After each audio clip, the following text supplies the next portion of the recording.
morning, everyone. It is a beautiful day here in northeast Pennsylvania, and it's a little frosty.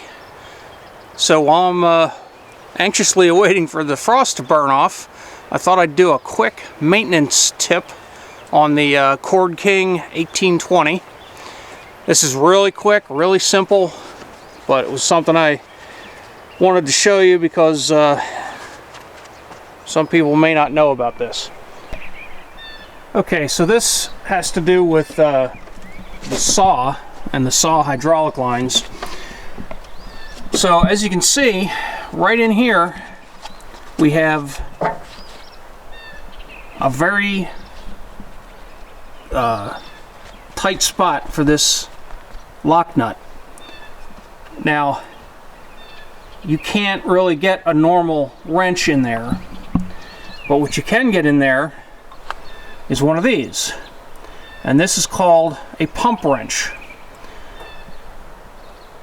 And these have a very thin profile, and it lets you slide that right in there, so you can adjust the position of the hydraulic lines with this. So you loosen the nut, move your hydraulic line where you want it, and retighten it.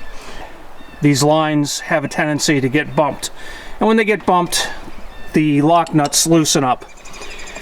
So there's your maintenance tip, is get yourself the appropriate size pump wrench for these tight fittings.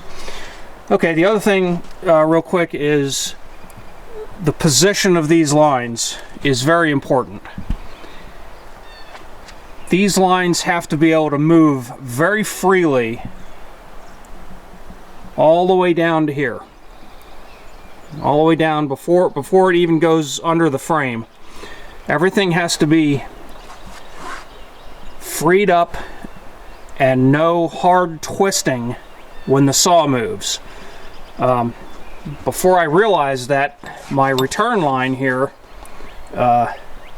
was in such a way that it was twisting on the fitting, and it eventually snapped the fitting off. And of course I had hydraulic oil shoot all over the place. No big deal. Caught it in time, fixed it, but you know, I had to buy a hydraulic hose because of where it broke. So make sure these lines move free.